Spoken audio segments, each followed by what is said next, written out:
Jake buys a rental property. Marcus puts the same money into index funds. They both think they made the smarter choice. They're both wrong, because one of them forgot to count the hours and the other forgot to count the zeros. And when you actually run the numbers over 20 years, the gap will make your stomach drop. Let's keep this fair. Jake and Marcus both have $50,000 saved. They both earn $55,000 a year. They're the same age, same city, same financial starting point. The only difference is what they do with that 50 grand. Jake uses it as a 20% down payment on a $250,000 rental property, a modest 3-bedroom house in a decent neighborhood. He takes out a 30-year mortgage at 7% interest. His monthly mortgage payment is about $1,330. He finds a tenant willing to pay $1,800 a month in rent. On paper, that's $470 a month in profit before he spent a single dollar on anything else. Jake feels like a genius. Marcus takes the same $50,000 and drops it into a total stock market index fund. No leverage, no tenants, no keys to hand over. He sets up an automatic contribution of $300 a month and doesn't think about it again. His coworkers ask him what he's investing in. He says, index funds.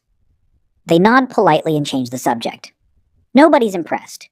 On day one, Jake has a house, a tenant, and a story to tell at dinner parties. Marcus has a brokerage account and a confirmation email. It's not even close in terms of how it feels. But feelings and math are two very different things. For the first few years, Jake is living the landlord dream. Rent checks hit his account on the first of every month. He drives past his property on the way to work and thinks, I own that. He's claiming mortgage interest and depreciation on his taxes, shaving a couple thousand off his tax bill each year. He's building equity with every mortgage payment. He's watching comparable homes in the neighborhood tick up in value. Everything about this investment feels real, tangible, and smart. Marcus? He logs into his brokerage account once a quarter, sees the number go up a little, then down a little, then up a little more. Year one, his $50,000 grows to about $55,000. Year two, maybe $61,000. It doesn't feel like anything is happening.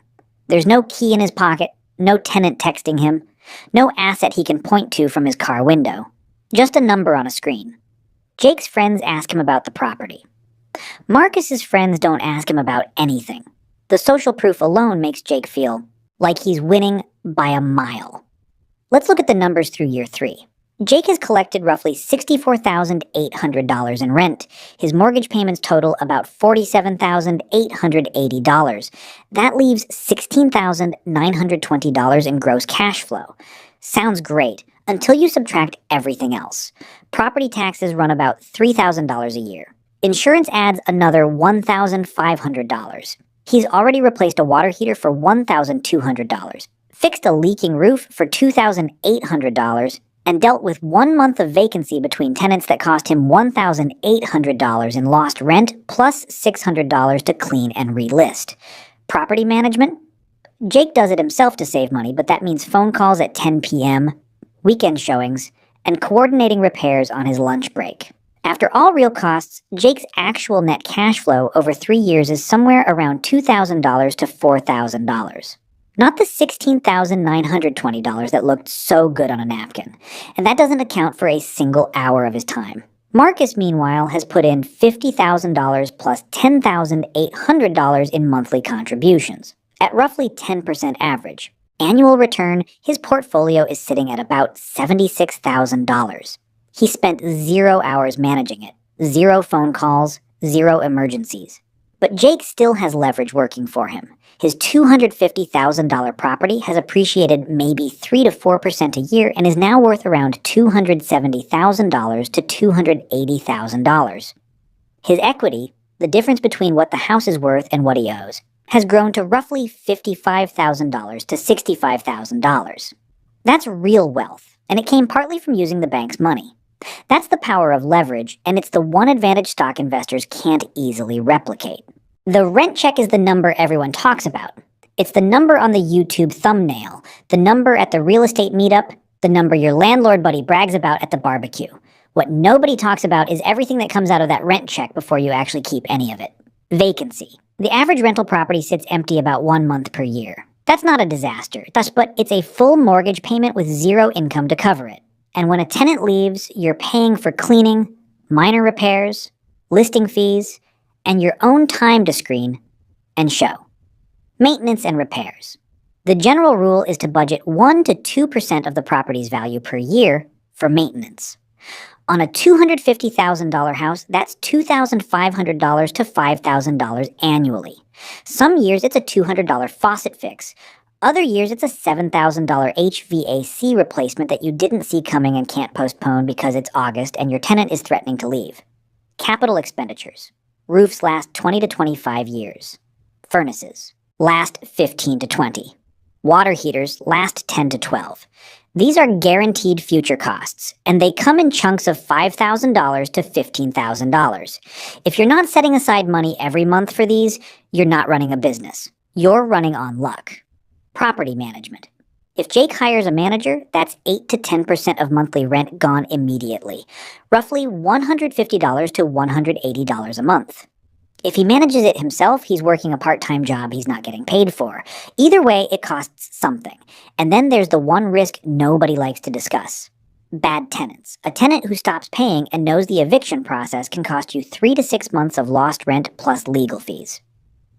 That single event can erase an entire year's profit. Or more. None of this shows up in the $470 a month cash flow number.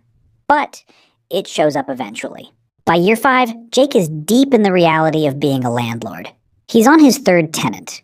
He's replaced the roof for $8,500, dealt with a plumbing emergency that cost $1,400, and spent 1 month with the property empty between tenants. He's raised rent to $1,950, which helps, but his property taxes and insurance have gone up too. His actual cash-on-cash return, the money he pockets relative to the money he put in, is hovering around 3 to 5% after all real expenses.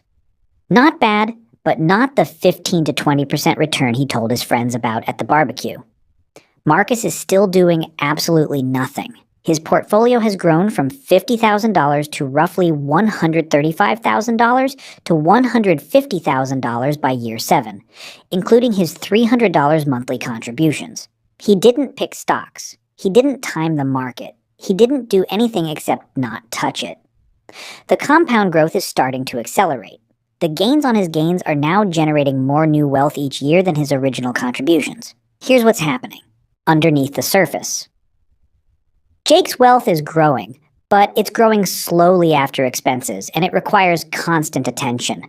Marcus's wealth is growing in a curve, slowly at first, then faster and faster. Compounding is boring for the first 5 years and astonishing for the next 15.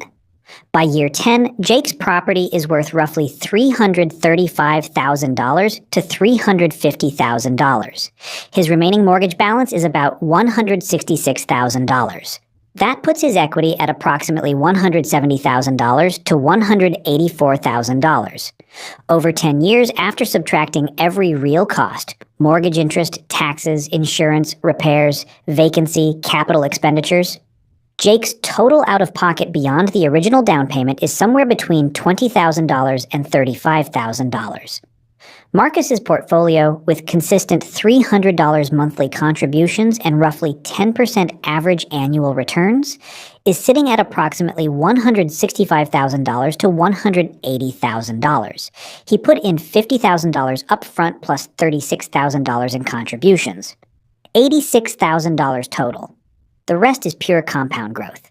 And he spent exactly 0 weekends fixing anything. At year 10, they're surprisingly close in total wealth. Jake might be slightly ahead thanks to leverage. But here's the thing.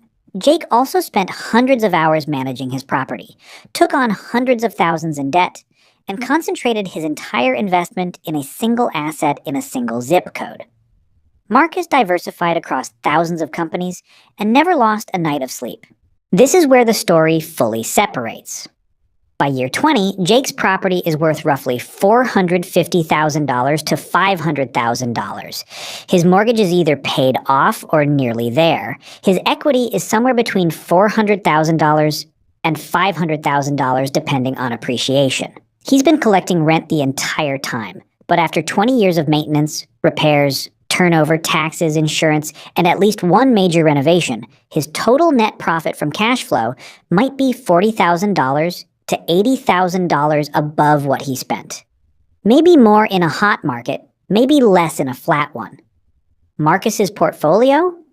At 10% average annual return with $300 monthly contributions, his original $50,000 has grown to approximately $420,000 to $460,000.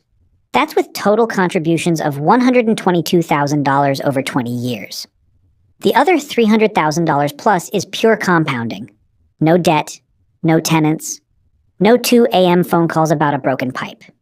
When you compare net worth, they're in the same ballpark, somewhere between $400,000 and $500,000 each.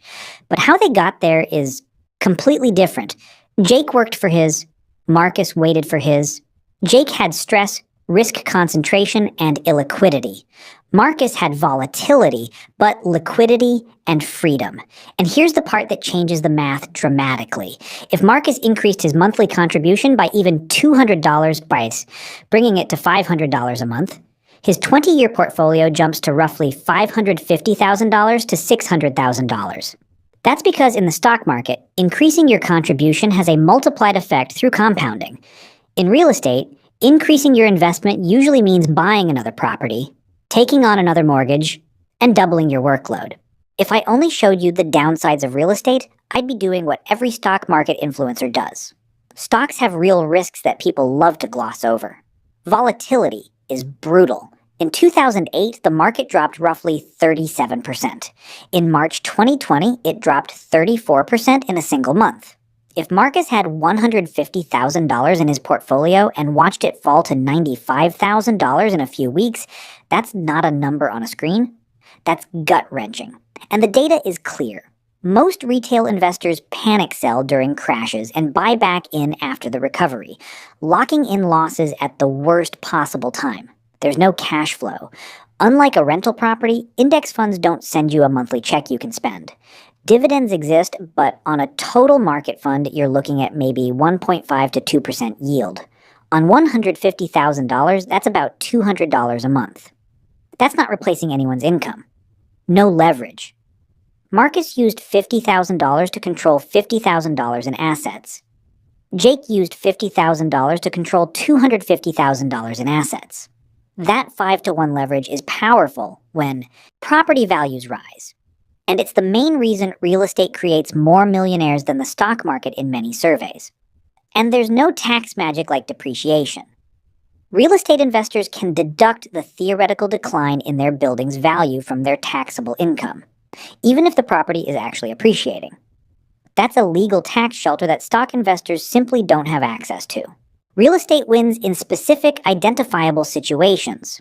If you're in a market where the rent-to-price ratio is strong, meaning monthly rent is at least 0.8 to 1% of the purchase price, the cash flow math works in your favor from day one.